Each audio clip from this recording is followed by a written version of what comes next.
Good evening, आप सभी का स्वागत है हमारे एक नए वीडियो में। देखिए दोस्तों, आज हम इस वीडियो में बीपीएससी 146, ठीक है, क्या पॉलिटिकल साइंस की आपकी रहेगी ये बीपीएससी 146 संघर्ष समाधान और शांति स्थापना, ठीक है। इसका हमारा क्या ब्लॉक नंबर 3 है, यानी खंड नंबर 3 या ब्लॉक नंबर 3 रहेगा। इसमें आज हम आपको यूनिट नंबर 8, यूनिट नंबर 9 और यूनिट नंबर 10 यानी इस वीडियो में मैं आपको टोटल 3 चैप्टर पढ़ाऊंगा। चैप्टर नंबर 8, चैप्टर नंबर 9 और चैप्टर नंबर 10, यानी ये 3 चैप्टर इसमें वीडियो में पढ़ाने जा रहा हूं। इसलिए ये वीडियो आपके लिए बहुत ज़्यादा इंपॉर्टेंट होने वाला है। इससे पहले भी मैंने इस सब्जेक्ट के चैप्टर 1, 2, 3, 4, 5, 6, 7 सबकी मैंने वीडियो बना रखी है। आप चैनल की प्लेलिस्ट पर जाकर के आप इसे देख सकते हैं। तो इस वीडियो में हम सबसे पहले चैप्टर नंबर 8, चैप्टर नंबर फिर उसके बाद 9 और फिर चैप्टर नंबर 10 को देखेंगे और इस पूरी मैं क्लास पढ़ाऊंगा। इसलिए आप सभी लोग जितने भी स्टूडेंट हैं इस चैनल को जरूर सब्सक्राइब कर लेना, क्योंकि ऐसी वीडियो यहाँ पर मिलती रहेगी। और मैं पॉलिटिकल साइंस पूरा पढ़ाता हूँ, चाहे आपके पास कोई भी बुक होगी। इसलिए इस चैनल को जरूर सब्सक्राइब कीजिएगा। पॉलिटिकल साइंस की आपको यहाँ पर चाहे एवरी सब्जेक्ट आपका है, सभी सब्जेक्ट की वीडियो आपको मिलती रहेगी। तो चलिए इस क्लास को हम शुरू करते हैं, ठीक है।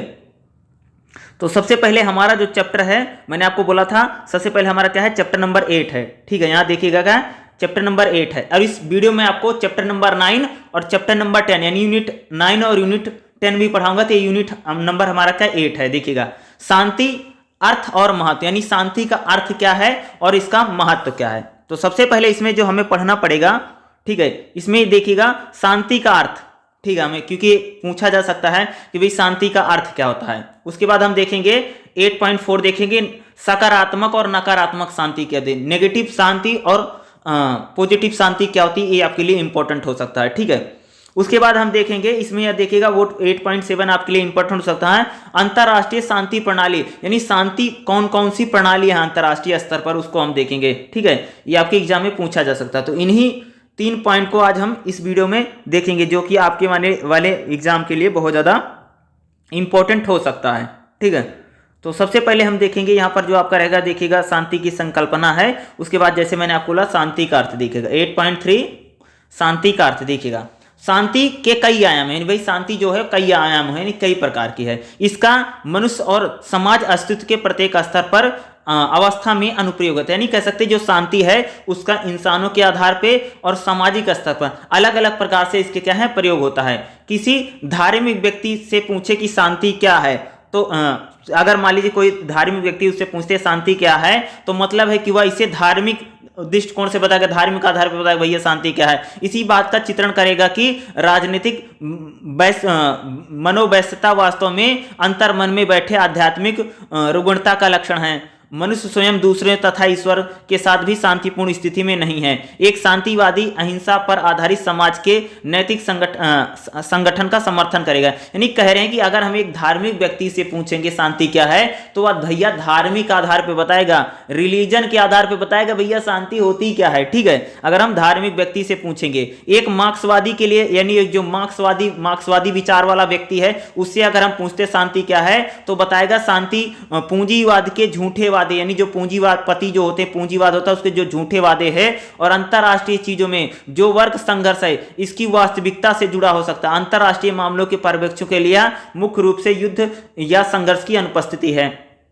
जर्मन दार्शनिक इमैनुअल कांट ने शांति की अधिक सकारात्मक और आशावादी दृष्टिकोण प्रदान किया है। वैसे राजनीतिक का सर्वश्रेष्ठ, यानी कह सकते इमैनुअल कांट जो है वह शांति को सबसे ज्यादा क्या मानते भैया, सकारात्मक मानते, यानी पॉजिटिव मानते, और इसको आशावादी दृष्टिकोण प्रदान करते हैं। वैसे राजनीति का सर्वश्रेष्ठ लक्ष्य मानते हैं, क्योंकि शांति ऐसी चीज है जिसकी इच्छा सभी करते हैं। यानी कह रहे हैं भैया जो शांति है इसकी इच्छा सब व्यक्ति करता, कोई भी इंसान हो। कैंट के अनुसार शांति और लोकतंत्र में कहते हैं कि जो शांति है और लोकतंत्र में भैया गहरा संबंध है। वह शांति के प्रारंभ में विद्वेषों की समाप्ति के रूप में परिभाषित करते हैं, और यह इंगित करता है कि समस्या अच्छे संगठन से जुड़ी है। वह शांति की समानता ऐसे शर्तों से करते हैं जो न्यायशास्त्र की पराकाष्ठा, और अंत में कहते हैं कि शांति सर्वोच्च राजनीतिक लोक, यानी कह सकते हैं जो शांति है वो सर्वोच्च लोक कल्याण, यानी कह सकते हैं कि भैया शांति के जरिए लोगों की भलाई हो सकती है, लोगों का कल्याण हो सकता है। यानी शांति की कल्पना हर व्यक्ति करता, हर व्यक्ति सोचता कि उसके जीवन में शांति रहे, ठीक है। इसी कल्पना को आगे बढ़ाते हुए उन्हें सकारात्मक और नकारात्मक शांति के तत्व, यानी आगे चल करके इमैनुअल, अगर इमैनुअल की बात करें तो उन्हें सकारात्मक और नकारात्मक दोनों प्रकार की शांति बताई है। ठीक है, इमैनुअल के अनुसार नकारात्मक शांति का मतलब होता है कि युद्ध की अनुपस्थिति और सकारात्मक शांति का मतलब होता है हिंसा की अनुपस्थिति। रचनात्मक हिंसा से क्लंगन का तात्पर्य है कि असमानता और भेदभावपूर्ण सामाजिक संरचना से है, जो व्यवस्था और संगठित तरीके से व्यक्तियों और समूहों के बीच परोक्ष रूप से हिंसा बढ़ा। कह सकते हैं कि सकारात्मक और नकारात्मक शांति दोनों प्रकार के बताते हैं। सकारात्मक शांति, देखो ये कहते हैं कि जो नकारात्मक शांति क्या है कि युद्ध नहीं, युद्ध की अनुपस्थिति, यानी भैया हम कहते हैं कि जब नकारात्मक शांति क्या है, जहां पर युद्ध नहीं वहां पर नकारात्मक, और मान लीजिए हिंसा की अनुपस्थिति, उसको हम सकारात्मक शांति के जरिए कह सकते हैं। ठीक है, देखिएगा आधुनिक युग में समुदाय, जाति एवं लिंग के आधार पर भेदभाव हमारी रचनात्मक हिंसा का उदाहरण है। ठीक है, इस तरह शांति पर शोध करने वालों के अनुसार इस तरह की सामाजिक संरचना वाले समाज में शांति हो सकती है, चाहे वह व्यक्ति हो या युद्धरत ना हो। तो ये शांति की आपकी परिभाषा आपसे पूछी जा सकती है, और शांति को कई प्रकार से भागों में, यानी करें भैया कि जब हम किसी व्यक्ति से पूछते हैं शांति क्या है, तो व्यक्ति शांति को अलग अलग प्रकार से अलग अलग मापदंडों के आधार पे क्या करेगा, उस शांति को बताने का प्रयास करता है। एक धार्मिक व्यक्ति से पूछेंगे तो अपने आधार पे बताएगा, एक राजनीतिक व्यक्ति से पूछेगा अपने आधार पे बताएगा। ठीक है, एक हम किसी अन्य व्यक्ति, विचारधारा वाले व्यक्ति से पूछेंगे, मान लीजिए हम दार्शनिक से पूछ रहे हैं तो अगर वो मार्क्सवादी, तो मार्क्सवादी अपने अनुसार शांति को बताएगा। अगर हम एक पूंजीपति से पूछते हैं तो पूंजीपति अपने अनुसार शांति को बताएगा, उस अनुसार शांति के, यानी हर व्यक्ति क्या करेगा, अपने अनुसार या अपने नजरिए के अनुसार क्या बताता है कि शांति का मतलब क्या है, शांति आखिर होती क्या है। ठीक है, या शांति का मतलब क्या होता है। तो ये हो गया आपको। उसके बाद इसमें जो हमारा नेक्स्ट पॉइंट आपसे इंपॉर्टेंट हो सकता है, ये देखिएगा 8.4 आ गया। ठीक है, 8.4 में क्या है, नकारात्मक और सकारात्मक शांति। ठीक है, देखिएगा शांति की दो संकल्पना है, अंतर स्पष्ट करने की आवश्यकता है। सबसे पहले नकारात्मक शांति का अर्थ है सीधा संगठित हिंसा की अनुपस्थिति। नहीं, नकारात्मक शांति का मतलब होता है कि जहां पर हिंसा नहीं, उसकी अनुपस्थिति है। उदाहरण के लिए जब दो युद्धरत देशों या समूहों के बीच संघर्ष विराम होता है तो नकारात्मक, यानी मान लीजिए दो देशों में युद्ध हो रहा है लेकिन बीच में अगर युद्ध रुक जाता है तो नकारात्मक शांति है। यह नकारात्मक शांति क्योंकि कुछ ऐसा है जो अवांछनीय है, जैसे हिंसा या घटित होना। इसका मतलब यह नहीं कि युद्धरत दलों के बीच संबंध बहाल हो गए। दूसरी अवधारणा सकारात्मक, नकारात्मक शांति होती है भैया वहां शांति तो हो गई है लेकिन वो वहां कब दोबारा युद्ध हो जाए उसका कोई मतलब नहीं, यानी दो देश लड़ाई लड़ रहे हैं, युद्ध कर रहे हैं और कुछ समय के लिए युद्ध बंद हो जाए तो उसको नकारात्मक शांति बोला जाता है, क्योंकि दोबारा तो शुरू हो सकता है ना। सकारात्मक शांति मानव के सहयोग और एकीकरण की बहाली को बताता है, यानी जब मनुष्यों में आपस में सहयोग होगा, जब एकीकरण होगा की बहाली होगी, तब उसे सकारात्मक शांति कह सकते हैं। सकारात्मक शांति बड़े पैमाने पर लोगों की जरूरतों को करेंगे। जो सकारात्मक शांति है वह लोगों की बड़े पैमाने पर, बड़े लेवल पर जो लोगों की जरूरत होती है उसको क्या करती है, उसको पूरा करती है। यह समझना महत्वपूर्ण है कि हिंसा की अनुपस्थिति संघर्ष की अनुपस्थिति नहीं होती, यानी करेंगे अगर कहीं पर हिंसा नहीं है तो इसका मतलब वहां पर संघर्ष की नहीं है। बिना संघर्ष के हिंसा हो सकती है और संघर्ष को अहिंसात्मक तरीके से भी सुलझाया सकता। शांति के इन दो प्रकारों से दो राष्ट्रों के बीच संबंधों को हम यानी कह सकते हैं शांति नकारात्मक और सकारात्मक शांति से हम क्या कर सकते हैं, किसी भी देश के बीच में किस प्रकार के संबंध है, इन संबंधों को हम बड़े अच्छे से क्या कर सकते हैं, परिभाषित कर सकते हैं या उसका वर्गीकरण किया जा सकता है। सबसे पहले हम देखेंगे भैया सकारात्मक शांति क्या है। देखो शांतिपूर्ण समाजों को बनाए और बनाए रखने वाले दृष्टिकोण, यानी शांति समाज में शांतिपूर्ण जो समाज है उसमें बनाए रखने और बनाए रखने के लिए दृष्टिकोण रचनाओं के संस्थानों की उपस्थिति। उदाहरण के लिए जैसे सकारात्मक शांति के भैया दूसरों के अधिकार को मानना, अगर हम दूसरों को अधिकार को मानते हैं तो यानी हम सकारात्मक शांति की बात करते हैं। संसाधनों का सही वितरण, यानी जब संसाधनों का सही वितरण होता है, चीजों का सबको सही चीजें मिले जितनी मिलनी चाहिए तो शांति है। ठीक है, अच्छी तरह से कार्य करे सरकार, यानी जो सरकार है या अच्छी तरह से कार्यरत जो सरकारें हैं यानी सकारात्मक शांति है। अहिंसा की व्यापकता, यानी किसी प्रकार की हिंसा नहीं हो रही, मारपीट नहीं हो रहा है, किसी को दुख नहीं दर्द नहीं है, अहिंसा है, यानी सकारात्मक शांति। पड़ोसियों के साथ, अगर हमारे पड़ोसियों के साथ क्या है या अगर अच्छे संबंध है तो कह सकते हैं कि ये भी सकारात्मक शांति का ही बारे में बात की, यानी इसको हम कह सकते हैं सकारात्मक शांति के जरिए इंगित किया जा सकता है या बताया जा सकता है। अब जैसे हम देखेंगे नकारात्मक शांति क्या थी। नकारात्मक शांति में जैसे यहाँ पर श्रीलंका की बात की गई, मई 2009 में श्रीलंका द्वारा LTTE की हार के साथ 26 साल का गृहयुद्ध समाप्त हुआ। युद्ध की समाप्ति के साथ प्रत्येक हिंसा समाप्त हो जाती, पर नकारात्मक शांति बनी रहती है। हालांकि श्रीलंका तमिलों की असमानता और शिकार बनी हुई, यानी सकारात्मक शांति अभी तक स्थापित नहीं हुई। श्रीलंका में ये सकारात्मक शांति की अनुपस्थिति तथा राष्ट्रीय एवं अंतर्राष्ट्रीय संघर्षों के प्रबंधन के रूप में इसकी व्याख्या करते हैं। यहाँ हिंसा पर बल दिया गया है, इसीलिए यह दृष्टिकोण प्रत्यक्ष हिंसा और शारीरिक प्रहार का परीक्षण करता है, जो मानवता को धर्म, जाति, वर्ग, लिंग आदि के बारे में कह सकते हैं कि श्रीलंका में एक प्रकार की क्या है, बहुत समय तक युद्ध विराम चलने के बाद और गृह युद्ध चलने के बाद 2009 में एक प्रकार की वहां पर सकारात्मक शांति बनी है। गांधी की शांति की अवधारणा इससे बिल्कुल अलग है और महत्वपूर्ण है। गांधी के अनुसार शांति केवल हानिहीनता की नकारात्मक अवस्था नहीं है, यह हिंसा की अनुपस्थिति नहीं है, बल्कि प्रेम की सकारात्मकता व्यवस्था है, जो गलत करने वालों के प्रति अच्छे कार्य करने। यानी महात्मा गांधी की शांति क्या भैया, जो गलत कार्य कर रहा है उसको साथ अच्छा करो, ये शांति है। महात्मा गांधी की क्या है, ये शांति के विचार हैं, या उस शांति के बारे में वो कहते हैं सकारात्मक शांति। यानी सकारात्मक शांति का मतलब होता है कि जहां पर पूरी तरीके से क्या हो गया, बातचीत सुलह हो गई, ठीक है, समाधान हो गया, उसको हम कह सकते हैं सकारात्मक शांति। यानी जहां पर अहिंसा की अनुपस्थिति, यानी वहां पर किसी प्रकार की हिंसा नहीं है, यानी हिंसा का ना होना ही, किसी भी प्रकार की हिंसा का ना होना, क्या करो, किसी भी प्रकार की हिंसा का ना होना ही क्या है भैया, सकारात्मक, ठीक है, सकारात्मक क्या है, शांति हम उसको कह सकते हैं। यानी किसी प्रकार की अगर हिंसा नहीं है तो हम उसको क्या बोलेंगे भैया, सकारात्मक शांति है, या सकारात्मक शांति वहां पर विद्यमान हो गई है, ठीक है। अब उसके आधार पर देखो, जैसे यहाँ पर बोला गया शांति, या देखोगे ना शांति, सकारात्मक शांति, नकारात्मक शांति, ठीक है। प्रत्यक्ष हिंसा की समाप्ति, यानी जब प्रत्यक्ष हिंसा की समाप्ति है, फिर हिंसा है, फिर अप्रत्यक्ष हिंसा है, यानी प्रत्यक्ष हिंसा यानी की समाप्ति हो गई, ठीक है, तो ये क्या है, सकारात्मक शांति है। अप्रत्यक्ष हिंसा की समाप्ति हो गई है तो ये नकारात्मक शांति है, ठीक है। तो इस रूप से इसको व्याख्यात किया। फिर शांति के प्रारूप क्या हैं, जैसे थोड़ा सा बता कि भाई शांति के किस प्रकार से प्रारूप हैं, ये सब पूछा नहीं।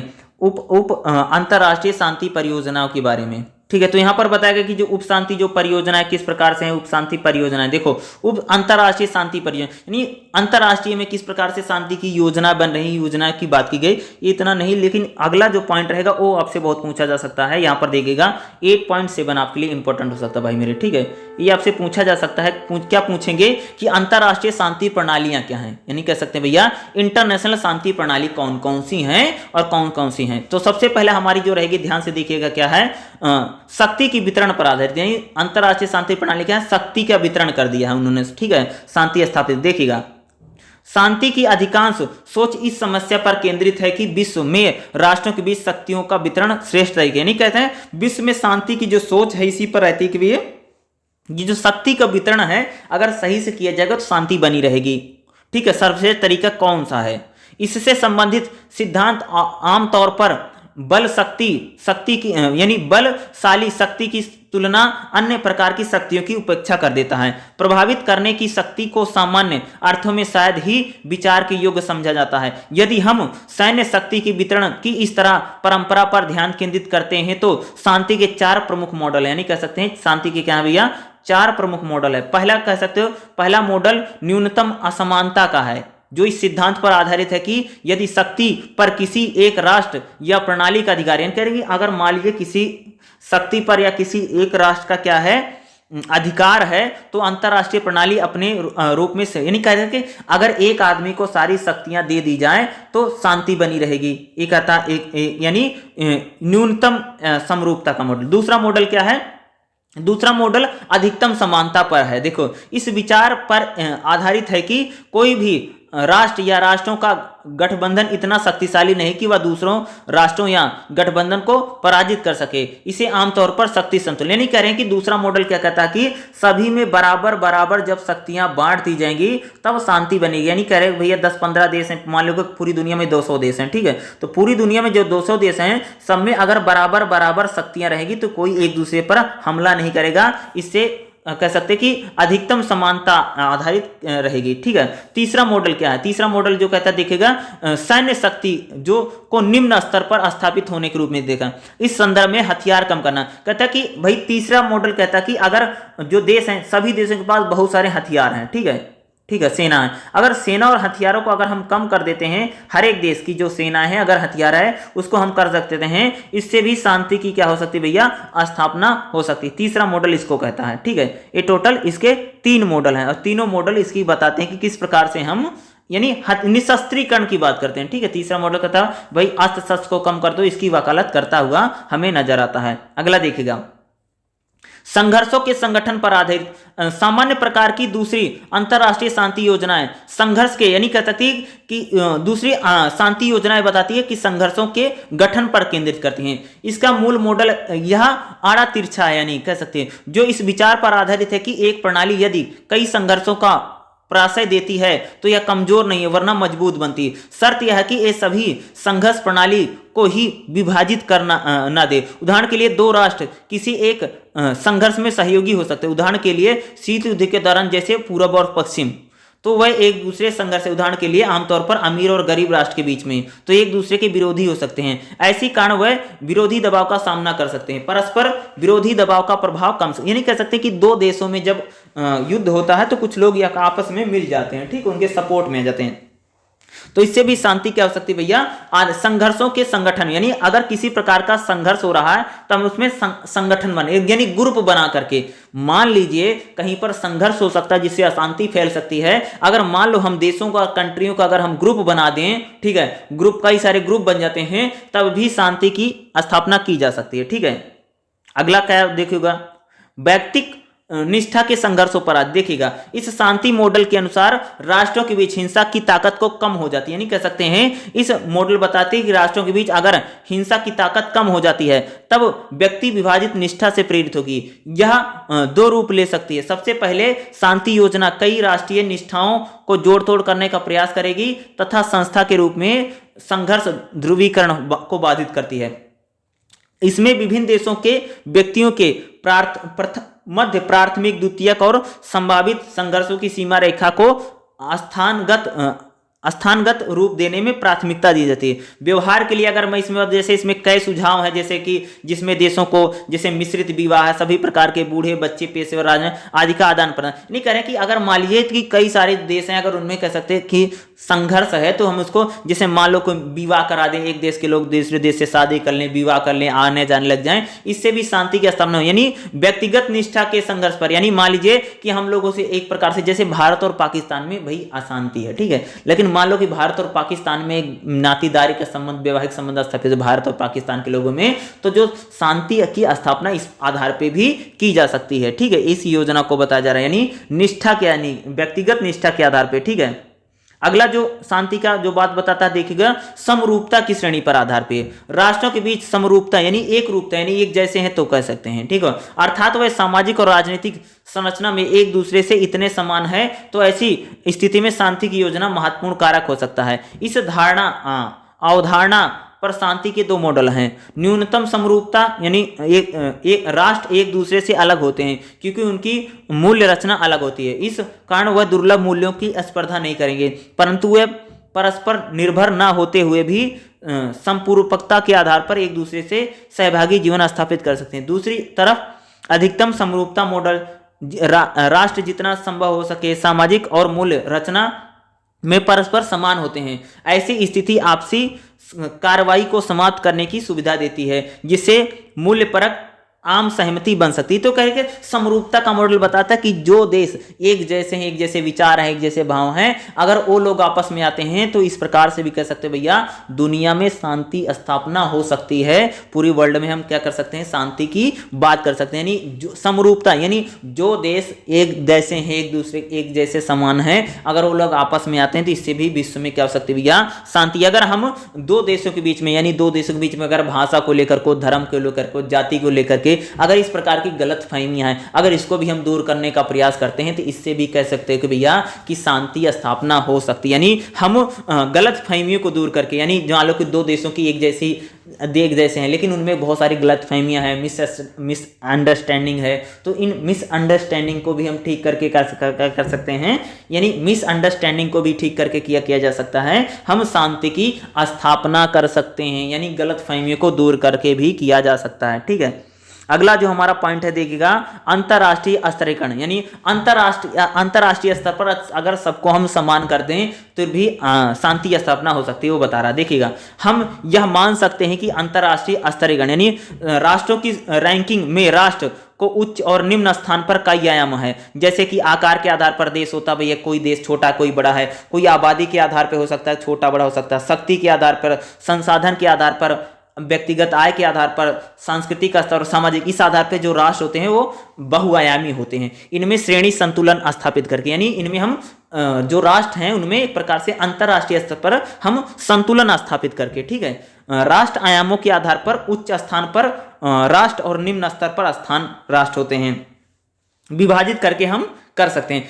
समस्या है कि राष्ट्र के मध्य बातचीत किस प्रकार संचालित की जाए। अंतरराष्ट्रीय स्तर पर दो मॉडल हैं, वर्ग संघर्ष पर केंद्रित है। सबसे पहला एक सामंती प्रकार की व्यवस्था है जहां शीर्ष स्तर पर उच्च स्तरीय बातचीत होती है और एक निम्न स्तरीय बातचीत होती है। इसका अर्थ है कि अंतरराष्ट्रीय व्यवस्था में शीर्ष स्तर पर व्यापार, कूटनीति, अन्य प्रकार की अदला बदली होती है, बल्कि निम्न स्तर पर बहुत कम विचारों का आदान प्रदान होता। अमीर देश इस व्यवस्था पर आसानी से नियंत्रण कर लेगा यदि आम सहमति तो व्यवस्था, जाति व्यवस्था, दास व्यवस्था समान रहेगी। इसके विपरीत आधुनिक व्यवस्था प्रणाली के अंतर्गत शीर्ष और निम्न दोनों की स्तरों पर लगभग समान रूप से विचार आदान नहीं करें कि अंतरराष्ट्रीय स्तर पर, यानी कह सकते हैं कि अंतरराष्ट्रीय स्तर पर जब हम सभी देशों को समान न्याय दे दें, यानी चाहे कोई देश छोटा है, चाहे कोई देश बड़ा है, चाहे देश शक्तिशाली हो, अगर हम सबको समान शक्तियां देते हैं, इंटरनेशनल स्तर पर अगर सभी समान रहेंगे तो कह सकते हो भाई पूरी दुनिया में शांति की स्थापना हो सकती है। तो भाई उसमें सभी के पास समान शक्तियां, समान अधिकार और समान चीजें अगर रहेंगी तब भी हम क्या कर सकते हैं कि पूरी दुनिया में शांति की स्थापना किया जा सकता है या हो सकती है। अगला देखिएगा, परस्परता निर्भरता, यानी एक दूसरे पर निर्भरता को बढ़ा करके, ठीक है, ये डिपेंडेंसी के आधार पर, ठीक है। शांति के कुछ मॉडल राष्ट्र के बीच निर्भरता पर आधारित हैं। परस्पर निर्भरता यानी अंतर, परस्पर बातचीत, आवृत्ति यानी कितनी बार, मात्रा यानी कितना हस्तांतरित हो सकता है, व्यापकता के आधार पर अनुसरण परिवर्तित हो सकती है। दो राष्ट्रों के बीच होने वाले परस्पर व्यापार इसका अच्छा उदाहरण है कि किस प्रकार से तीनों स्वतंत्र रूप से बदलते रहते हैं। दो प्रमुख मॉडल इस अवधारणा पर आधारित हैं। न्यूनतम परस्परता मॉडल ऐसी दुनिया की परिकल्पना करता है जहां पर राष्ट्र स्वायत्ता और आत्मनिर्भर होते हैं। यानी कह रहे कि देखो, अगर एक राष्ट्र दूसरे राष्ट्र पर निर्भर रहेगा, डिपेंडेंट रहेगा, इससे भी विश्व में शांति हो सकती है, यानी डिपेंडेंसी के आधार पे, ठीक है। मान लीजिए भैया कि भारत पाकिस्तान पर डिपेंड है, पाकिस्तान भारत पर डिपेंड है, ठीक है, तो क्या होगा, दोनों एक दूसरे पर हमला नहीं करेंगे, शांति बनेगी। उसी प्रकार से जैसे भारत है और चीन है, तो भारत जो है चीन पर डिपेंड है, चीन भारत पर डिपेंड है, ना भारत चीन पर हमला करेगा, ना चीन भारत पर हमला करेगा। इस आधार पे कह सकते हैं कि निर्भरता के आधार पे क्या किया जा सकता है, शांति की स्थापना की जा सकती है। यानी यानी दो देश या दो से ज्यादा एक दूसरे पर जब निर्भरता बनी रहेगी तो क्या होगी, शांति, इसका भी प्रयास हो सकता है। अगला पॉइंट इसमें जो रहेगा देखिएगा 8.7 जो रहेगा देखिएगा, कार्य संबंधी सहयोगपूर्ण बातचीत के आधार पर, यानी आपस में जो काम करते हैं सहयोग के आधार पर या बातचीत के आधार पर, पर निर्भरता के आधार। देखो, बातचीत या परस्पर निर्भरता जिसके आधार पर केवल कुछ प्रकारों का ही आदान प्रदान होता है तो क्रियात्मक सहयोग से सुलझाया नहीं जाना चाहिए। क्रियात्मक सहयोग का अर्थ है कि दो पक्ष साथ मिलकर उत्पादन करते हैं और उसे साझा कर सकते हैं। सही उत्पादन क्रियात्मकता सहयोग एक अच्छा उदाहरण है जब कई देश अपने संसाधन को इकट्ठे जोड़ देते हैं ताकि किसी बड़े वस्तु का उत्पादन करें। कह सकते हैं जब बहुत सारे देश आपस में मिलजुल करके उत्पादन करेंगे, आपस में मिलजुल करके सहयोग करने लगे, यानी पूरी दुनिया में जब जो कंट्रियां, जो देश हैं, अगर वो आपस में सहयोग करते हैं, आपस में निर्भरता बढ़ाते हैं, आपस में पूर्ण सहयोग एक दूसरे का करते हैं, सपोर्ट करते हैं, इससे भी पूरी दुनिया में कह सकते हो या पूरी विश्व में क्या हो सकता है भैया, शांति की स्थापना की जा सकती है। यानी कह सकते हैं कि परस्पर सहयोग के आधार पर, ठीक है, एक दूसरे का सपोर्ट करें, एक दूसरे का सहयोग करें, ठीक है, किसका आधार पे भाई सुपरसोनिक में, वाणिज्य में, हवाई अड्डे में या कोई भी विकास परियोजना है, एक दूसरे की मदद करें, एक दूसरे का टेक्नोलॉजी दें, एक दूसरे के तकनीक दें, एक दूसरे का सहयोग करें, एक दूसरे के लिए पैसा आवंटित कर दें। जो गरीब देश क्या करें, अमीर देशों से मदद ले सकते हैं, गरीब देश अमीर देशों यानी एक दूसरे की मदद करेंगे, इससे भी क्या हो सकता है भैया, विश्व में शांति की स्थापना की जा सकती है। अगला 8.8 में अगर आप देखो क्या, शांति की अंतरराष्ट्रीय प्रणाली यानी शांति की कौन कौन सी प्रणालियां हैं उसको दिया गया है। ठीक है, उतना ज्यादा याद नहीं सकता, जितना इंपॉर्टेंट था उतना तो मैंने आपको बताया। उसी के साथ 8.9 आपका सारांश आ गया है। लेकिन एक चीज बोलूंगा, सारांश जो यहाँ पर दिया गया ना, सारांश को आप सब भैया एक बार पढ़ लीजिएगा। सारांश अगर आप पढ़ लेते हैं तो आपको बहुत चीजें समझ में भी आ जाएंगी, क्लियर हो जाएंगी। यहाँ पर जैसे अभ्यास के प्रश्न कहे जाते हैं, शांति की परिभाषा मैंने आपको बताया, नकारात्मक शांति और सकारात्मक शांति, मैंने शांति के विभिन्न प्रारूप, ये 3 क्वेश्चन इसमें दिए और तीनों इंपॉर्टेंट थे, वही मैंने आपको बताया। एग्जाम में इसी प्रकार के क्वेश्चन आ सकते हैं। जैसे शांति की परिभाषा मैंने आपको पढ़ाया, इसके आयाम कौन कौन से हैं, सकारात्मक और नकारात्मक शांति, शांति के विभिन्न प्रकार यानी किस किस प्रकार से, कौन कौन से प्रकार हैं जिससे विश्व में या पूरी दुनिया में शांति की स्थापना की जा सकती है। तो ये चैप्टर नंबर 8 था जो मैंने आपको पूरा पढ़ा दिया है। चलिए अब हम अपना नेक्स्ट चैप्टर को देख लेते हैं। हमारा जो नेक्स्ट चैप्टर है, हमारा चैप्टर नंबर 9 है। ठीक है, आ गया है क्या है, नेक्स्ट चैप्टर हमारा क्या है, चैप्टर नंबर 9 है। ठीक है, बीपीएससी 146 जो आपका रहेगा, चैप्टर नंबर 9 क्या है, हमारा दृष्टिकोण है। यानी संघर्ष, शांति और समाधान जो आपकी बुक है, इसमें कौन कौन से दृष्टिकोण हैं, हम उन दृष्टिकोण की बात करेंगे। ठीक है, तो सबसे पहले हमारा जो इंपॉर्टेंट 9.3 एकीकृत दृष्टिकोण देखेंगे। ठीक है, फिर देखेंगे राजनीतिक लोकतंत्र दृष्टिकोण क्या है, शांति बनाम न्याय दृष्टिकोण क्या है। ठीक है, जितने दृष्टिकोणों की बात की गई है, ठीक है, इन सभी दृष्टिकोणों की हम बात करेंगे। जितने भी इंपॉर्टेंट दृष्टिकोण हैं उनको हम पढ़ेंगे। जैसे नारीवादी दृष्टिकोण क्या है, ठीक है, नारीवादी इंपॉर्टेंट हो सकता है भैया, आ सकता है। ठीक है, या शीर्ष, मध्य और जमीनी दृष्टिकोण क्या है, शीर्ष और मध्य जमीनी, जो इंपॉर्टेंट दृष्टिकोण हैं लगभग हम सभी दृष्टिकोणों को इस चैप्टर में पढ़ेंगे। चैप्टर नंबर 9 जो आपका दृष्टिकोण है, इससे एग्जाम में आपसे जब संघर्ष, शांति स्थापना की अवधारणा क्या है, बेसिक है, ये ऐसे ही आता नहीं है, इसमें हमें दृष्टिकोण ही पूछे जाएंगे भाई मेरे। ठीक है, आपको दृष्टिकोण ही पूछा जाएगा, तो खूब सारे दृष्टिकोण इसमें दिए गए हैं। तो सबसे पहले हमारा जो दृष्टिकोण है देखिएगा, एकीकृत और संपूर्ण सरकारी दृष्टिकोण क्या है। देखिएगा, कुछ सरकारों ने महसूस करना शुरू कर दिया है कि संघर्ष के बाद सुरक्षा क्षेत्र में सुधार, शांति स्थापना के अग्रणी क्षेत्रों के रूप में सैन्य, खुफिया एजेंसियों, पुलिस, जेल, नागरिक समाज के साथ विकास एजेंसियों को रेखांकित करने के लिए एकीकृत यानी संपूर्ण सरकारी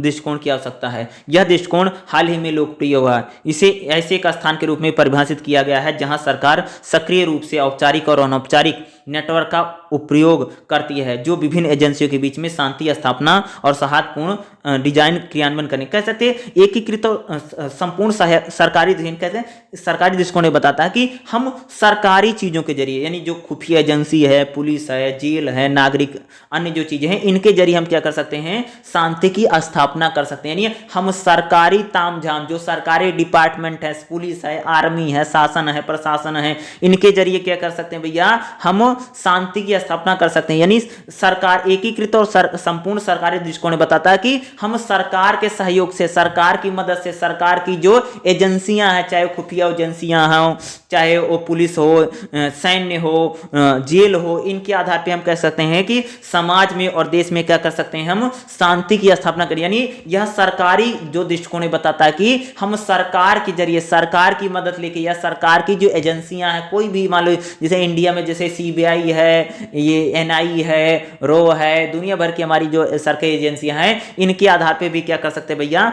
हम क्या कर सकते हैं, शांति की स्थापना कर सकते हैं। यही सरकारी दृष्टिकोण बताता है। अगला जो दृष्टिकोण है देखिएगा, राजनीतिक लोकतंत्र दृष्टिकोण क्या कहता है, पिछले 2 दशकों में शांति अभियानों ने अनुभव में सीखा है कि एक सबक स्थानीय स्तर शासन और संबंधित स्थानों के युद्ध विराम पर हस्ताक्षर किए जाने के बाद शांति बनाए रखना मूल्य की चिंता करता है। अधिकारों और विद्रोहियों के बीच शांति समझौते की बढ़ती लोकतांत्रिक मान्यता के बाद जनता द्वारा शांति के लिए आवश्यक रूप से देखा गया है। यह दृष्टिकोण शांति स्थापना का लोकतंत्र के लिए यह दृष्टिकोण, ये देखो राजनीतिक लोकतंत्र क्या बताता, कहता कि भैया अगर देश में लोकतंत्र आ जाएगा, डेमोक्रेसी आ जाएगी, चुनाव के आधार पर लोगों को चुना जाएगा, लोग निर्वाचित होकर के जाएंगे, इस आधार पर भी हम क्या कह सकते हैं कि शांति की स्थापना हो सकती है। यानी लोकतांत्रिक तरीके से यानी राजनीतिक लोकतांत्रिक तरीके से भी शांति की स्थापना हो सकती है। यानी जब जहां डेमोक्रेसी हो, ठीक है, लोकतंत्र, अगर किसी देश में लोकतंत्र आता है, लोकतांत्रिक तरीके से क्या किया जा सकता है, शांति की स्थापना की जा सकती है। यानी राजनीतिक लोकतंत्र दृष्टिकोण बताता है कि लोकतांत्रिक तरीके से, भाई डेमोक्रेसी जहां पर लोग, जो सत्ता है, जो सरकार है, वह जनता के द्वारा चुन करके आती है, तो जनता उसमें विश्वास करेगी। और जनता जब सरकारी तंत्रों में विश्वास करेगी तो क्या होगा, एक प्रकार सा उसमें भाई एक प्रकार का विश्वास जनरेट होगा, ठीक है, चीजों के प्रति। तो क्या होगा, ऐसी चीजें जब रहेंगी तो समाज में, देश में शांति क्या नहीं, लोकतंत्र, राजनीतिक लोकतंत्र के जरिए भी हम क्या कर सकते हैं, शांति की स्थापना कर सकते हैं, ठीक है। उसी को यहां पर बताया गया है, और उसी को यानी उदारवादी लोक डेमोक्रेसी के जरिए हम क्या किया जा सकता है, किया जा सकता है। अगला देखोगा, शांति बनाम न्याय दृष्टिकोण, ठीक होगा। कुछ ऐसे जो विशेष रूप से शांति और न्याय संचालित दृष्टिकोणों के संदर्भ में शांति की स्थापना की कल्पना करते हैं। शांति संचालित दृष्टिकोण जीवन बचाने पर जोर देता है, संघर्ष, शत्रुता और हिंसा को रोकने के लिए आक्रामक आवास, यहां तक कि तुष्टीकरण की अनुमति देता है। एलिजाबेथ ने इसे राजनीतिक शांति स्थापना कहा है, जो आधिकारिक और अत्यंत वैध तंत्र है, जो हिंसा के बिना संघर्ष और संभलने की प्रतिद्वंदी दावों की शिकायत के लिए समाधान के लिए क्या करता है कि भाई समाधान कैसे हो, स्थापित की प्रक्रियाओं को लागू करने के लिए राजनीति को सशक्त बना सकता है। यद्यपि यह दृष्टिकोण नकारात्मक शांति सुनिश्चित करने के लिए समान रूप से प्रभावी है, लेकिन उनके पास पीड़ित के दृष्टिकोण की सराहना की कमी है, क्योंकि शांति दृष्टिकोण के नायक पीड़ित और हमलावर का समान सामना करते हैं। इसके अलावा यह दृष्टिकोण हमलावर को फिर से संघर्ष करने के लिए उकसा सकता है। दूसरी ओर शांति की स्थापना के लिए न्याय संचालित दृष्टिकोण शांति के निर्माण में आधे से काम के रूप में, देखो इस दृष्टिकोण की अगर मैं बात करूं तो कहा जाता है कि अगर, ठीक है, अगर हम न्याय स्थापित करेंगे भैया, अगर हम न्याय रहेगा, कानून रहेगा, कि अगर समाज में किसी का भी उत्पीड़न होता, दमन होता है, अगर उसको न्याय मिलेगा, यानी लोगों को जब न्याय मिलेगा तब क्या हो सकता है कि शांति की स्थापना हो सकती है। यानी न्याय, जब न्याय मिलेगा, जब लोगों को न्याय मिले, ठीक है, जब लोगों की सुनवाई हो, लोगों को सुना जाए, लोगों को न्याय मिले, अगर लोगों के साथ किसी प्रकार का उत्पीड़न होता है, दमन होता है, तो उसके खिलाफ कार्रवाई की जाए। अगर इस प्रकार के काम, मान लीजिए भाई समाज में, ठीक है, मान लीजिए समाज में बहुत सारे लोग हैं जिनको मारा जा रहा, पीटा जा रहा है, तो अगर वो पुलिस के पास जाते हैं, अगर उनको न्याय नहीं मिलेगा तो क्या होगा, समाज में अशांति फैल सकती है, कि वो लोग भी क्या करेंगे, मारपीट शुरू कर देंगे, नहीं करेंगे। अगर हम समाज में, देश में अगर हम न्याय की स्थापना करते हैं तो न्याय क्या करेगा, आगे चल करके शांति की स्थापना करने में क्या कर सकता है, मदद कर सकता है। यानी न्याय के जरिए हम क्या कर सकते हैं, शांति की स्थापना किया जा सकता है। यानी हम क्या करें, न्याय दृष्टिकोण बताता है कि न्याय के जरिए अगर हम न्याय की स्थापना करेंगे तो समाज में शांति और विश्व और दुनिया में शांति की स्थापना हो सकती है। भैया पूरी दुनिया की अगर बात करूं, अगर पूरी दुनिया जो नियम है, कानून है, अगर उसको फॉलो करेगी तो पूरी दुनिया में शांति बनी रहेगी। यानी नियमों का, कानूनों का पालन किया जाए, यानी न्याय मिले, सबको न्याय मिले, ठीक है। अगर किसी के साथ भी अनहोनी होती, किसी के साथ भी अन्याय होता, कोई भी किसी को मारता है, पीटता है, तो उसको, उसके खिलाफ सख्त कार्रवाई हो, उस व्यक्ति को न्याय मिलेगा। अगर व्यक्तियों को न्याय मिलेगा, संस्थाओं को न्याय मिलेगा, अगर कंट्री और देशों को अगर न्याय मिलेगा, तो इससे क्या होगा, शांति की स्थापना हो सकती है, शांति की स्थापना की जा सकती है, ठीक है। अगला दृष्टिकोण हम पढ़ने जाते हैं, देखिएगा अगला क्या, पुनर्निर्माण और परिवर्तनकारी दृष्टिकोण। देखो प्रो बोनविन इंस्ट्राट कैंट ने अपनी पुस्तक में बताया है कि देखो ये अगर मैं पुनर्निर्माण दृष्टिकोण के रूप में पहचान करते हैं, जैसा कि संयुक्त राष्ट्र ने अंतर्राष्ट्रीय संस्थानों के तहत बहुपक्षीय पहलुओं को लागू होता है। इसके विरुद्ध परिवर्तनकारी दृष्टिकोण अक्सर नागरिक समाज के लोगों और गैर सरकारी संगठनों के प्रथम पहल के रूप में अपनाया जाता है।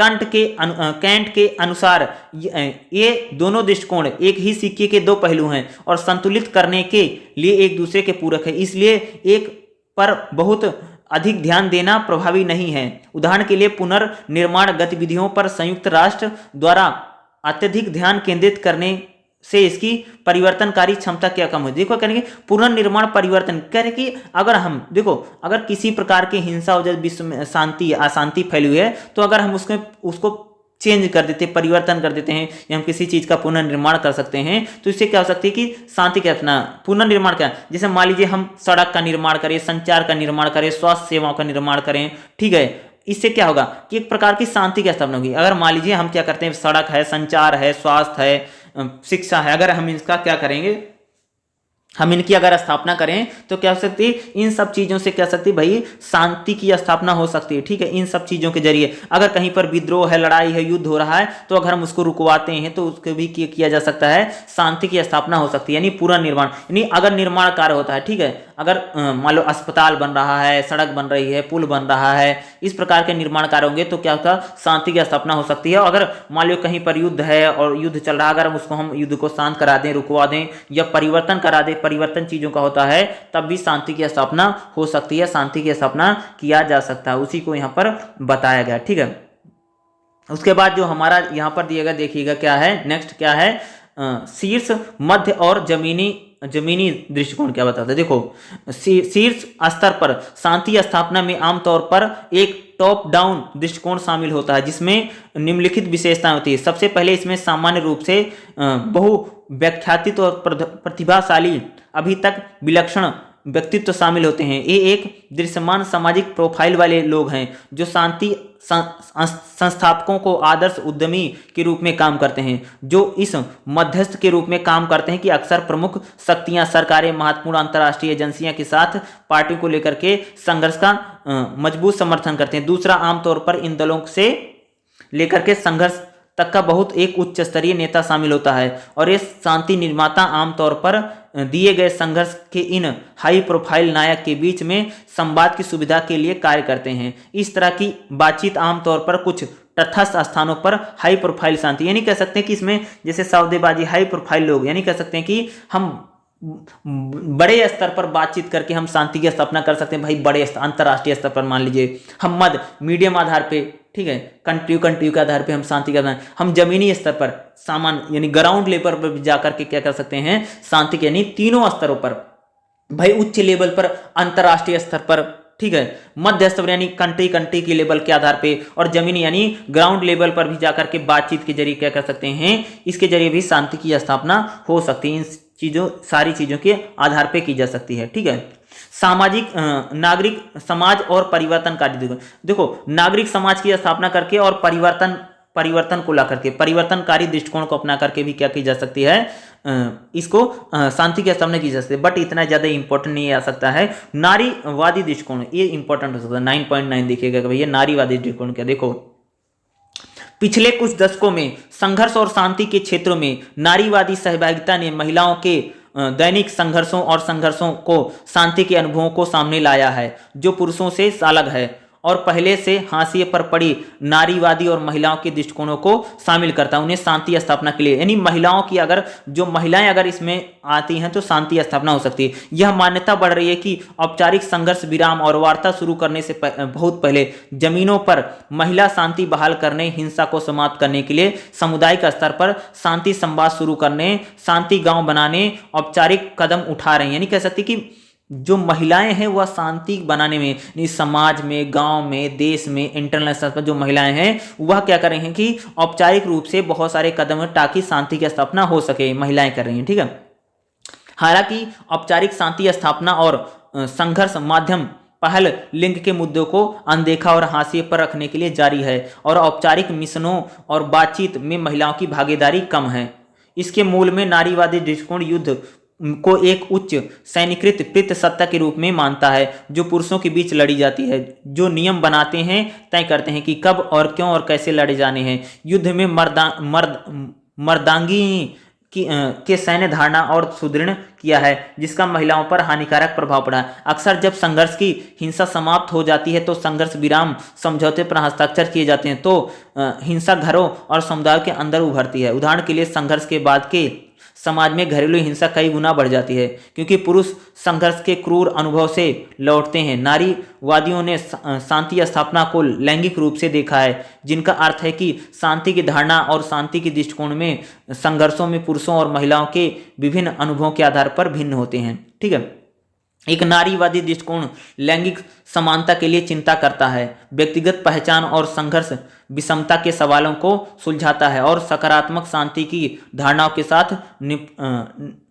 निकटता से जुड़ा हुआ है। हालांकि पुरुष किसी भी शांति प्रक्रिया में औपचारिक रूप से भूमिका पर हावी होते हैं। मुख्य रूप से पुरुष शांति सैनिक, पुरुष शांति वार्ताकार और पुरुष राजनीतिक औपचारिक नेता होते हैं। पुरुष शक्ति पुरुषों और महिलाओं के बीच समान रूप से वितरित की जाती है और अधिकांश महिलाएं स्थानीय और अंतर्राष्ट्रीय निर्णयों की प्रक्रियाओं में आवाज नहीं उठा पाती। यानी कह रहे कि महिलाओं की अगर बात करें तो महिलाएं जो हैं वह शांति के प्रयासों में उतनी ज्यादा भूमिका नहीं निभाती, लेकिन धीरे धीरे कह सकते हैं आज जो महिलाएं हैं कि वह शांति, समाज में शांति, देश में शांति या परिवार में शांति या राष्ट्र में शांति या अंतर्राष्ट्रीय स्तर पर शांति में क्या कर रहे हैं कि महिलाओं की जो भूमिका है वह लगातार बोल, लेकिन कह सकते हैं फिर भी जो पुरुष रहे वह हमेशा शांति बहाल करने में, क्योंकि युद्ध मूलतः पुरुष ही लड़ते हैं, ठीक है, पुरुषों ने ही युद्ध लड़े हैं, महिलाओं ने कभी नहीं लड़े। और कहते हैं जब पुरुष युद्ध हार करके या घरों युद्ध के बाद लौटता है तो पुरुष क्या करता है, महिलाओं को मारता है, पीटता, परेशान करता है, युद्ध की परिस्थितियां जो होती हैं, ठीक है।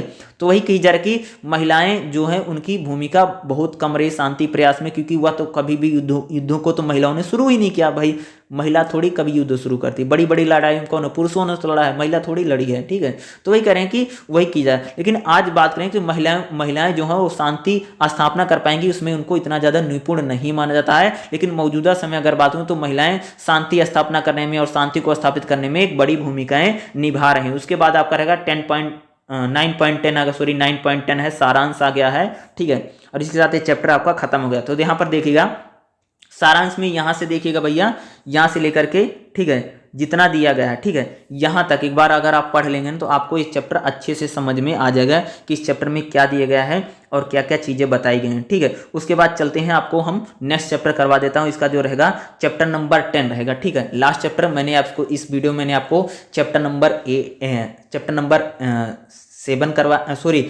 नंबर 8 करवाया, चैप्टर नंबर 9 करवाया। अब इसका हम लास्ट चैप्टर करते हैं इस वीडियो में। आगे और भी वीडियो आने वाली है, इसलिए चैनल को सब्सक्राइब करके जरूर रख लीजिएगा, ठीक है। चलिए नेक्स्ट चैप्टर नंबर 10 को देख लेते हैं, ठीक है। चैप्टर नंबर क्या है, 10 है, ठीक है। चैप्टर नंबर 10 यूनिट नंबर 10 क्या है, संघर्ष के बाद पुनर्निर्माण और पुनर्वास, ठीक है। मान लो कि भैया कहीं संघर्ष हो गया है, लड़ाई झगड़ा युद्ध हो गया है, तो किस प्रकार से दोबारा लोगों को बसाया जाता है, लोगों को कैसे, मान लो मार काट युद्ध हो जाता है, कुछ भी हो जाता है, लड़ाई झगड़ा हो जाता है, तो पुनर्वास लोगों का कैसे है, दोबारा से बसावट कैसे होगी, ठीक है।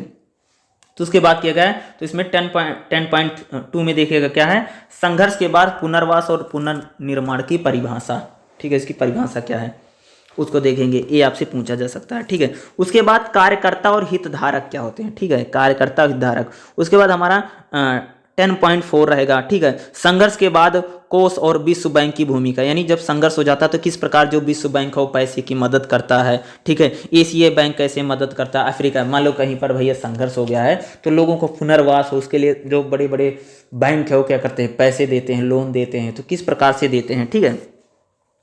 इन सारी चीज़ों को हम देखेंगे, ठीक है। ये 3 पॉइंट जो हैं आपके लिए इंपॉर्टेंट हो सकते हैं और आपसे एग्जाम में पूछा भी जा सकता है। ये तीनों पॉइंट 10.2, 10.3 और 10.4 ये आपके एग्जाम के पॉइंट ऑफ व्यू से बहुत ज़्यादा इंपॉर्टेंट हैं, ठीक है। चलो इसको करवा देता हूँ। एक काम कीजिएगा, चैनल को जरूर सब्सक्राइब कर लेना, ठीक है, बेल आइकन प्रेस कर लेना, ठीक है। तो चलिए इसको आगे देखते हैं, चैप्टर को शुरू करते हैं। तो सबसे यहाँ पर देखिएगा 10 पॉइंट का, इसमें जो पॉइंट आपका दिया गया है, सबसे पहले चलते हैं इसकी परिभाषा के बारे में बात करते हैं, ठीक है। इसी में शायद होगा आपकी परिभाषा का, जिसे इसमें बताया गया, तो यहाँ पर लिखा नहीं गया है, देखिएगा यहाँ पर बात करते हैं थोड़ा सा 10.2 को देखिएगा, ठीक है। देखिए संघर्ष के बाद पुनर्निर्माण और पुनर्वास की समझ क्या, देखो हालांकि शीत युद्ध ने महान शक्तियों प्रतिद्वंदिता को समझ, कह रहे शीत युद्ध में जो बड़ी बड़ी शक्तियों की जो दुश्मनी थी वो खत्म हो गई है, लेकिन यह विशेष रूप से विकासशील देशों के बीच बड़ी संख्या में अंतर विरोध, यानी विकासशील जो देश हैं उनके बीच में बड़ा अंतर विरोधी संघर्ष है। 1990 के दशक में विशेष रूप से एशिया हो, अफ्रीका हो, लैटिन अमेरिका हो, सशस्त्र संघर्ष हुआ, यानी वहाँ पर सेना का संघर्ष रहा। दुनिया में लगभग 1/3 देशों ने इन संघर्षों को, नहीं कह सकते दुनिया के भैया 1/3 देशों में अभी भी संघर्ष हो रहा है। इसके कारण संघर्ष के बाद पुनर्निर्माण, अंतर्राष्ट्रीय अध्ययन और वैश्विक सामूहिक कार्रवाई की आवश्यकता कहने, यानी संघर्ष के बाद पुनर्निर्माण या अंतर्राष्ट्रीय जो स्तर है उस पर इसकी आवश्यकता महसूस की गई है। विश्व बैंक ने संघर्ष के बाद, यानी जो विश्व बैंक है वो कहीं पर संघर्ष हो जाता है, उसके बाद पुनर्निर्माण को समाज के सामाजिक आर्थिक ढांचे का पुनर्निर्माण और शांति काल में एक कार्यशील समाज के लिए सक्षम परिस्थितियों का पुनर्निर्माण को शामिल करने के लिए शासन हो, कानून हो, ढांचों को शामिल करने के रूप में परिभाषित किया है। संघर्ष के बाद पुनर्निर्माण युद्ध यानी मान लो कहीं पर संघर्ष हो गया, युद्ध प्रभावित समुदाय के पुनर्निर्माण यानी दोबारा उनको कहाँ से कैसे बसेंगे, कैसे रहेंगे, उनकी एक प्रक्रिया होती है। इसमें संघर्ष से उभरने वाले समाज के राजनीतिक, सुरक्षा, सामाजिक और आर्थिक आयामों की पुनर्निर्माण प्रक्रिया समझ। मान लीजिए कहीं पर भाई युद्ध हो गया, दो देश आपस में लड़ पड़े हैं, तो जब युद्ध होगा तो लोग इधर उधर होंगे, विस्थापित होंगे, आएंगे। बाद में जब युद्ध समाप्त हो जाता है, लोगों को कैसे बसाया जाएगा, कैसे किया जाएगा। जैसे मान लो कहीं पर आग लग जाती है, उसके बाद क्या होता है, लोगों को दोबारा वहाँ से निकाल करके दोबारा जब बसाया जाता है, या वहाँ उसको उनका ही घर बनवा करके ठीक करवा के जब दिया जाता है। उसी प्रकार से मान लो दो देशों में भयंकर युद्ध हो गया, भयंकर लड़ाई हो गई, मार काट मची हुई है, और जब वह समाप्त हो जाएगा, युद्ध रुक जाएगा, फिर लोगों को कैसे बसाया जाएगा, उनका पुनर्निर्माण कैसे होगा, उनके घर कैसे बनेंगे, इन सारी चीज़ों को जब किया जाता है उसकी बात यहाँ पर की जा रही है। ठीक है, इसमें न्याय और असमंजस के दीर्घकालिक विकास सहायता सहित संघर्ष के बाद पुनर्निवास और शांति स्थापना की कोई परिभाषा नहीं। कहते हैं कि भाई संघर्ष के बाद जो पुनर्वास और शांति स्थापना की जाती है, इसकी कोई परिभाषा नहीं है। ठीक है, जो इस प्रक्रिया में भाग लेने वाले विभिन्न कार्यकर्ताओं द्वारा उपयोग की जाने के लिए आम सहमति, कह सकते कि इसमें जो भाग लेते हैं उनकी जो आम सहमति है उसी को व्यक्त किया जाता है, इसकी कोई परिभाषा नहीं है। ठीक है, उसके बाद हमारा जो पॉइंट इसमें रहेगा, देखिएगा ये थोड़ा इंपॉर्टेंट हो सकता है। देखिए क्या है, क्या 10.3 में देखिएगा कार्यकर्ता और हितधारक क्या होते हैं, ध्यान से देखिएगा। यह स्वीकार किया गया तथ्य है कि कोई भी अकेला कार्यकर्ता संघर्ष के बाद पुनर्निर्माण और पुनर्वास का, यानी कह सकते हैं कि मान लीजिए कहीं पर युद्ध होगा, कोई अकेला व्यक्ति लोगों को बसा नहीं सकता, लोगों को पुनर्वास प्रबंधन नहीं कर सकता। उसे सरकारी और गैर सरकारी, कैसे सरकार का भी सपोर्ट लेना पड़ता है, गैर सरकारी, दोनों प्रकार के समर्थन या कार्यकर्ताओं की जरूरत होती है। ठीक है, इसमें सरकारें सबसे महत्वपूर्ण कारक है। मान लीजिए कहीं पर युद्ध हो गया, लड़ाई हो गई, लोगों को फिर से बसाया जा रहा है, लोगों के घर मकान बने, तो उसमें सरकार सबसे महत्वपूर्ण कारक है, और उसके समर्थन के बिना पुनर्वास और पुनर्निर्माण के प्रयास से प्रभावित लोगों की भलाई बहुत ज़्यादा नहीं हो पाएगी। नहीं कहते अगर मान लीजिए सरकार सपोर्ट नहीं करती तो जब लोगों को बसाया जाएगा तो लोगों की भलाई नहीं करेंगे। जो सरकार है अगर वो मदद करेगी तो ज़्यादा होगा। संयुक्त राष्ट्र और विश्व बैंक और एशियाई विकास बैंक जैसे वित्तीय संस्थान राष्ट्रीय बजट की प्रक्रिया में अपना वित्तीय सहायता प्रदान करके पुनर्निर्माण और पुनर्वास की प्रक्रिया में महत्वपूर्ण हितधारक हैं। कह सकते हैं जो विश्व बैंक है, ठीक है, या एशियाई बैंक है, या संयुक्त राष्ट्र, ये लोग क्या करते हैं, एक महत्वपूर्ण हितधारक हैं। गैर सरकारी संगठन जैसे बहुत सारे एनजीओ होते हैं या विकास की एजेंसियां भी सहायता और आपातकालीन जैसे अन्य भी हितधारक, जैसे भाई विकास की एजेंसियां, पुनर्निर्माण या गैर सरकारी संगठन, ये भी कह सकते हैं कि पुनर्वास या पुनर्निर्माण में महत्वपूर्ण भूमिका निभा रहे हैं। सामाजिक स्तर पर महिलाएं संघर्ष के बाद पुनर्निर्माण और पुनर्वास प्रक्रिया में कह सकते हैं, कहीं पर भी सामाजिक स्तर पर देखें तो कहीं पर भी पुनर्वास या पुनर्निर्माण होता है तो उसमें महिलाओं की भूमिका भी रहती है। यद्यपि सेना राज्य का एक शक्तिशाली उपकरण है, लेकिन युद्धग्रस्त समाजों में पुनर्निर्माण और पुनर्वास में यानी सेना की भी एक बड़ी भूमिका होती है। कहीं पर भी जैसे राहत और बचाव कार्य होता है तो उसमें भी सेना को भेजा जाता है। नागरिक पुलिस एजेंसियों के माध्यम से भी इस काम को पुनर्वास पुनर्निर्माण की भूमिका होती है। यह सुनिश्चित करना कि लोकतंत्र नागरिक कानून और व्यवस्था को सुनिश्चित करने में सक्षम है। राज्य की भूमिका भी रहती है, यानी पुनर्वास और पुनर्निर्माण में जो राज्य है, स्टेट है, सरकार भी इसमें, राज्य भी, राज्य संघर्ष के बाद पुनर्निर्माण और पुनर्वास के प्रयासों में प्राथमिक यानी प्रथम रूप से काम करता है। इसे विकास की रणनीति के तैयार करनी पड़ती है।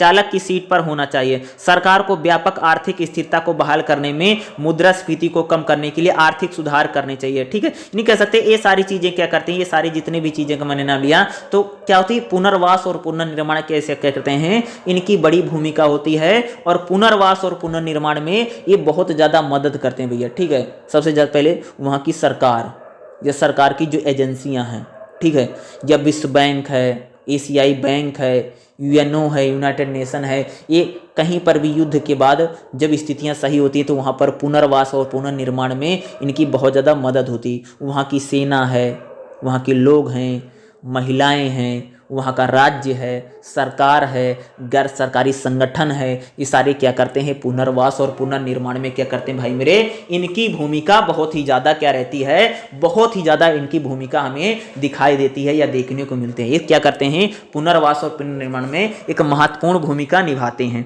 ठीक है, और इनकी इंपॉर्टेंट भूमिका हम कहते हैं और होती भी है। ठीक है, उसके बाद जो हमारा रहेगा इसमें इंपॉर्टेंट पॉइंट वो सेक्शन आपसे पूछा जा सकता है एग्जाम में।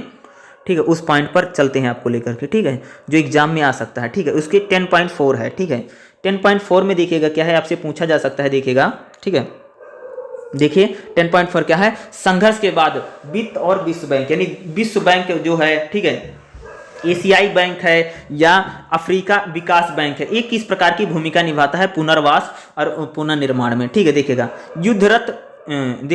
युद्धरत राज्य संसाधन की उत्पादक गतिविधियों से हट करके विनाशकारी संसाधन को प्राप्त करने के लिए उपयोग करते हैं। युद्ध के प्रयासों के लिए संसाधन के इस उपयोग के परिणाम स्वरूप अक्सर बुनियादी ढांचा हो, शिक्षा हो, स्वास्थ्य हो, अन्य सार्वजनिक व्यय, मान लो कि अगर कहीं पर भी युद्ध हो जाता है या संघर्ष हो जाता है तो वहां पर क्या होता है, जो स्वास्थ्य है, शिक्षा है, जो बुनियादी ढांचा है वो पूरी तरीके से खराब हो जाता है, ठीक है। वहां की जैसे मात्रें, जैसे युद्ध के दौरान क्या होता है कि जैसे दूरसंचार है, हवाई अड्डा है, बंदरगाह है, सड़क है, पुल है, ये सारी चीजें क्या होती हैं, इनका एक खराब हो जाता है, इनको नष्ट कर दिया जाता है। आवास है, घर है, स्वास्थ्य सुविधा पूरी नष्ट हो जाती है। संघर्ष के बाद क्या होता है कि पुनर्निर्माण में भौतिक और आर्थिक बुनियादी, नहीं मान लो कि अगर कहीं पर संघर्ष हो गया है, सारी चीजें खराब हो गई हैं, पुल, सड़क, रेल, बिजली सब तोड़ फोड़ दी गई है, तो संघर्ष के बाद उन चीजों को बनाने के लिए क्या है, भौतिक रूप से और आर्थिक रूप से उनकी मरम्मत के लिए क्या करना, बहुत सारा पैसे की जरूरत पड़ती है। संघर्ष के बाद जो पुनर्निर्माण होता है, दोबारा से चीजों को बनाया जाता है, उसके लिए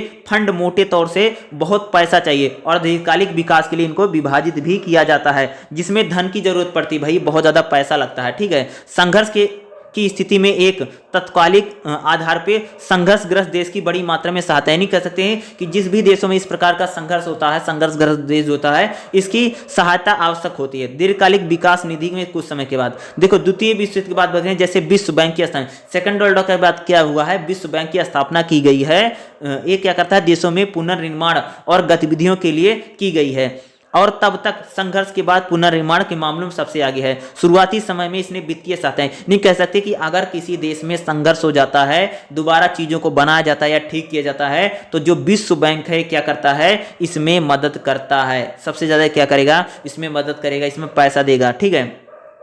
और इनकी देशों का यहाँ पर इंफ्रास्ट्रक्चर बनाने में, चीज़ों को रेल बनाने में, सड़क बनाने में, पुल बनाने में, दूरसंचार बनाने में या सेवाओं को ठीक करने में क्या करता है, विश्व बैंक जो होता है इसमें मदद करता है, इसमें पैसा देता है, ठीक है, अगर कहीं पर संघर्ष के बाद स्थितियाँ खराब हो जाती हैं, ठीक है। उसके बाद देखिएगा जुलाई 1997 में संघर्ष के बाद पुनर्निर्माण और विकास गतिविधियों को सफल ट्रैक रिकॉर्ड के साथ विश्व बैंक के कार्यकारी बोर्ड के ज्ञान बढ़ने और बैंक के भीतर संघर्षों के उपकरण के वेतन में कहते हैं पीसीएफ संगठन का भी इनका भी किया गया है, यानी ये भी क्या कर रहा है, ये सारे कह गए हैं, यानी विश्व बैंक जो है वो इसमें महत्वपूर्ण भूमिका दिखा रहा है। उसके बाद देखना यहाँ से क्या कर रहे हैं, विश्व बैंक की तरह एशियाई बैंक भी, यानी जिस प्रकार से पुनर्वास और पुनर्निर्माण में युद्ध के बाद क्या करता है विश्व बैंक मदद करता है, उसी प्रकार से जो एशियाई बैंक है, एशियाई विकास बैंक भी एशिया के देशों में संघर्ष के बाद, यानी एशिया के देशों में अगर संघर्ष होता है, उसके बाद अगर वहां पर पुनर्निर्माण की गतिविधि होती है तो क्या करता है, उनको भी आर्थिक रूप से मदद करता है। उदाहरण के लिए एडीबी यानी एशियाई बैंक ने अफगानिस्तान में आपदा और आपातकालीन राहत कार्य के लिए अफगानिस्तान में संघर्ष के बाद काम किया है। 2004 के प्रदर्शन यानी पीबीए नीति के संघर्ष के बाद देशों में एफडीआई आवंटन की रूपरेखा किया है। अफगानिस्तान के मामले में एशियाई विकास बैंक ने 2 वार्षिक अवधियों में 2015, 2005, 6 और 7, 8 के दौरान कितना मदद किया उसका अफगानिस्तान को $40 बिलियन की उनकी मदद की गई है।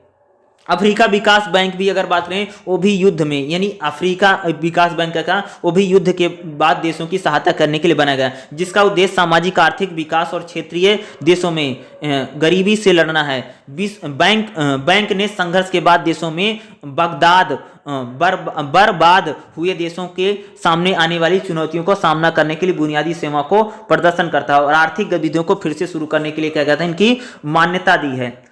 किसी भी देश में संघर्ष के बाद पुनर्निर्माण और विकास के प्रयासों में संलग्न होने के बाद बैंक का मुद्दा शत्रुता को समाप्त करने और देशों में अंतर्राष्ट्रीय समुदाय के हितधारकों द्वारा समर्थित एक संक्रमणकालीन सरकारी प्राधिकरण के रूप में स्थापना करने में काम करता है। उसके बाद यहाँ पर श्रीलंका में की जो एक केस स्टडी दी गई, भाई श्रीलंका में जो गृह युद्ध होता है, ठीक है, श्रीलंका में तमिलों का जो पुनर्वास और पुनर्निर्माण हुआ है वह किस प्रकार किया गया है, इसमें किस प्रकार से देखो श्रीलंका में 25 साल पुराना जो गृह युद्ध था जिसमें लगभग 70,000 नागरिक मारे गए और 2009 में खत्म होता है। ठीक है, संयुक्त राष्ट्र ने अनुमान लगाया कि लगभग 7,000 से ज्यादा लोग मारे गए श्रीलंका में जो गृह युद्ध था। लगभग सैकड़ा हजार 10,000 लाख 30 लाख लोग युद्ध में विभिन्न चरणों में विस्थापित यानी एक स्थान से विस्थापित हो गए। 2010 की शुरुआत में विस्थापित आबादी की लगभग 2/3 लोग अपने घर और समुदाय से लौट आए हैं और घरों में उन्हें बुनियादी ढांचे में यानी कह सकते हैं श्रीलंका में जो गृह युद्ध था, जब गृह युद्ध 2009 में समाप्त होता है तो लोगों से दोबारा बसाने में, दोबारा चीज़ों को बनाने में ये चीज़ें की जा रही हैं। गृह युद्ध की उत्पत्ति अल्पसंख्यक तमिल समुदाय के साथ हुए भेदभाव से, यानी श्रीलंका में जो गृह युद्ध हुआ था वहाँ का जो तमिल समुदाय है उनके साथ जो भेदभाव था उसी भेदभाव को लेकर के श्रीलंका में गृह युद्ध हो गया।